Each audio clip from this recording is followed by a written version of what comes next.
Rencana besar dari klub Barry Sepelik ini harus batal hanya demi sebuah turnamen pramusim. Halo sobat bola sekalian, semua klub Barry Sepelik saat ini lagi fokus menyiapkan skuadnya masing-masing untuk menghadapi musim baru. Ada yang mulai latihan lebih awal, ada yang transfernya jor-joran, ada yang laksanain friendly match, sampai ada juga yang ikut turnamen Piala Presiden. Beberapa klub Indonesia yang ikut turnamen Piala Presiden ada Arema FC, Persebaya Surabaya, Persija Jakarta, PSMS Medan, dan tentunya Persib Bandung. Dan konsep dari turnamen Piala Presiden ini tentu kita semua tahu bahwa turnamen ini benar-benar dikonsepkan dengan sesempurna dan semewah mungkin. Mulai dari pemilihan klub yang berpartisipasi, opening yang dilaksanakan, sampai nominal hadiah juara juga ada di angka yang sangat fantastis untuk ukuran turnamen pramusim. Nah, tapi walaupun konsep turnamennya ada di level yang sempurna, ternyata turnamen ini justru malah menimbulkan kerugian untuk klub pesertanya. Salah satunya adalah Persib Bandung yang padahal mereka udah punya rencana yang lebih besar, tapi ternyata harus terganggu gara-gara penyelenggaraan turnamen ini.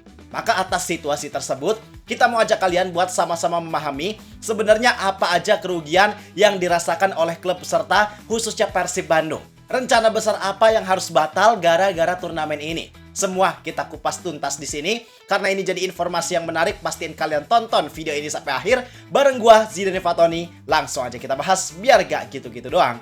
Tahu sepak bola.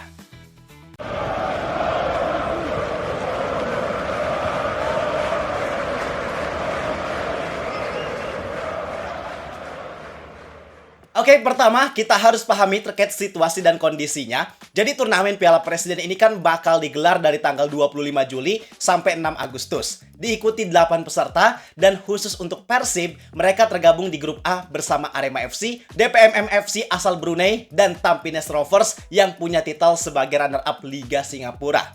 Sebenarnya untuk Persib Bandung, mereka gak menjadikan Piala Presiden ini sebagai prioritas untuk mereka ikuti secara serius. Mereka cuma ikut turnamen ini sebagai bagian dari persiapan dan pengembalian fisik para pemain aja, gak lebih dari itu. Makanya gue pernah bilang bahwa dengan niat klub peserta yang cuma menjadikan turnamen ini sebagai ajang buat mereka latihan, tapi dengan iming-iming hadiah yang nilainya sangat fantastis, yaitu 6,5 miliar rupiah, jelas itu jadi sesuatu yang sangat kontradiktif, yang sangat gak relevan.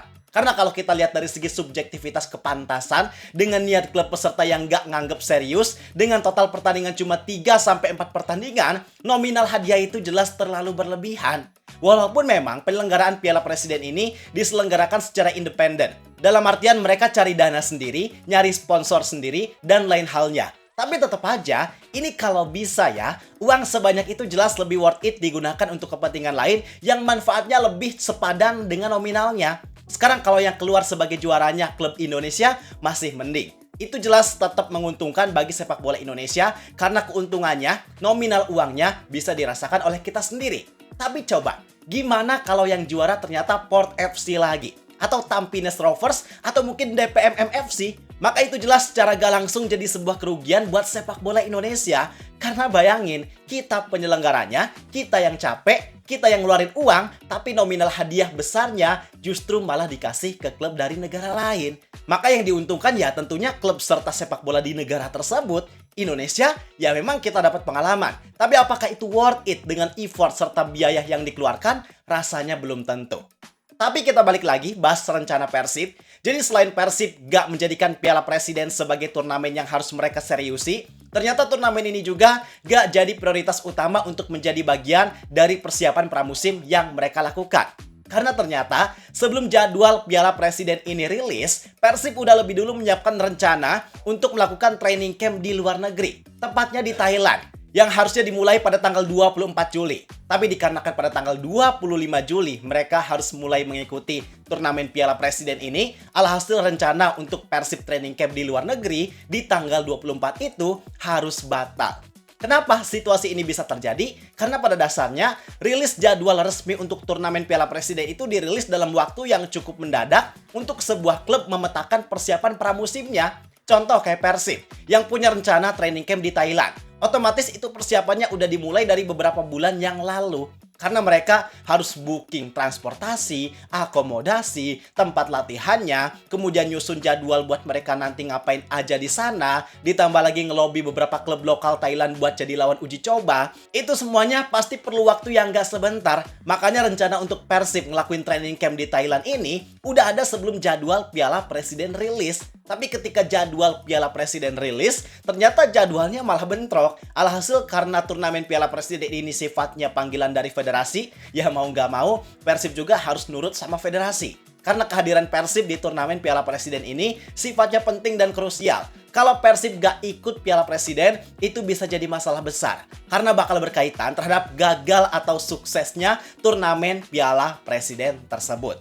Dan sebenarnya, situasi ini juga jadi situasi yang agak disayangkan sama Persib. Karena dengan begini, mereka harus atur ulang jadwal buat mereka training camp di Thailand. Kenapa Persib harus atur ulang jadwalnya? Kenapa gak dibatalin aja dan fokus sama Piala Presiden? Karena Persib merasa bahwa training camp di luar negeri ini jadi sesuatu yang sangat penting dan sangat bermanfaat untuk mereka lakukan. Yang paling utamanya adalah mereka pengen supaya bisa mendapatkan lawan yang bagus agar semua pemain siap untuk menghadapi laga tanggal 31 Agustus di babak playoff ACL II nanti. Walaupun di Piala Presiden juga sebenarnya ada lawan yang cukup bagus karena Persib di fase grup tergabung sama Tampines Rovers, klub yang di musim kemarin finish sebagai runner-up Liga Singapura dan lolos sampai babak perempat final ACL II. Kemudian misal Persib berhasil lolos ke babak final, ada kemungkinan buat mereka juga ketemu lawan yang lebih kuat kayak Port FC. Tapi Persib ngerasa bahwa kualitas lawan serta pertandingan yang dilaksanakan di Piala Presiden masih belum cukup buat mereka. Mereka masih ngerasa butuh lebih banyak lawan yang bagus agar persiapannya bisa lebih maksimal khususnya untuk ACL II.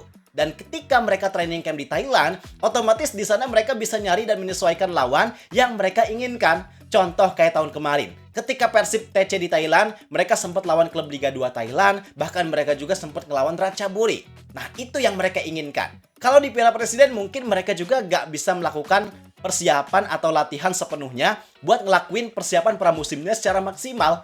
Kenapa? Karena pertama, komposisi pemainnya belum lengkap. Karena turnamen ini berbarengan dengan turnamen Piala AFF. Kemudian yang kedua, pertandingannya juga dilaksanakan secara terbuka, ditonton oleh publik. Alhasil Persib gak sepenuhnya bisa menerapkan strategi rahasia yang mereka siapkan untuk mengarungi kompetisi di musim depan.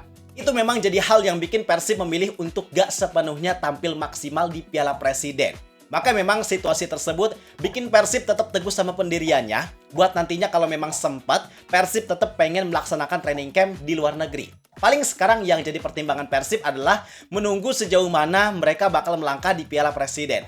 Kalau nantinya mereka harus gugur lebih cepat, gak lolos dari fase grup, kemungkinan besar mereka bakal tetap mengadakan training camp di Thailand. Tapi kalau ternyata Persib lolos sampai babak final, maka itu masih menjadi pertimbangan untuk mereka jadi atau enggaknya training camp di Thailand. Kemudian ada juga yang nanya, Bang, gimana pemain yang sekarang main di Piala AFF? Apakah mereka available buat nantinya main di tanggal 31? Atau gimana? Nah, kalau kita lihat jadwal Piala AFF, turnamen ini bakal dilaksanakan dari tanggal 24 Juli sampai 26 Agustus. Sekitar H-5 dari pertandingan playoff Persib lawan Manila Tiger. Maka bergabungnya para pemain yang sekarang ada di Timnas Indonesia ke skuad Persib itu disesuaikan sampai seberapa jauh kiprah Timnas Indonesia di Piala AFF. Kalau sampai final, otomatis mereka baru bisa gabung ke skuad Persib di H-4 atau H-3 pertandingan. Dan dengan jadwal Piala AFF ini juga bisa dipastikan bahwa para pemain yang ada di Timnas itu gak bisa membela Persib di Piala Presiden dan gak bisa juga ikut training camp jika nantinya Persib jadi buat ngelaksanain training camp di Thailand. Apakah ini jadi sesuatu yang merugikan? Sebenarnya nggak terlalu. Cuma kalau dari segi ketidakmaksimalan mungkin bisa jadi tetap ada. Karena walaupun para pemain yang gabung ke Timnas ini adalah pemain yang dalam level sangat bagus, ada Tom Haye, Eliano Renders, Beckham, Sadil, Mark Locke, termasuk Sandy Walsh dan Ragnar Oratmangun. Tapi tetap aja, sejatinya mereka juga perlu waktu untuk membangun bonding serta chemistry dengan pemain lainnya, khususnya pemain yang berstatus sebagai pemain baru di skuad Persib. Tapi dengan kapasitas yang mereka miliki, dengan pengalamannya, harusnya itu gak terlalu jadi masalah yang cukup besar. Ya harapan terbesarnya tentu kita semua sepakat bahwa Persib bisa meraih hasil yang positif di laga melawan Manila Tiger nanti. Karena harapan sepak bola Indonesia tentunya ada di pundak Persib. Tentu kita harus kasih dukungan penuh. Dan walaupun lawannya cuma Manila Digar yang secara level ada di bawah Persib, tentu Persib harus tetap ngasih usaha yang maksimal, jangan kasih kendor sedikit pun. Jadi itu penjelasan terkait rencana besar Persib di pramusim kali ini. Menurut kalian dengan adanya Piala Presiden, apakah Persib tetap harus TC di luar negeri? Yuk kita diskusi di kolom komentar. Gua rasa cukup sekian untuk video kali ini. Like dan subscribe-nya jangan lupa. Terima kasih, gua Zidan Fatoni. Sampai jumpa di video berikutnya. See ya!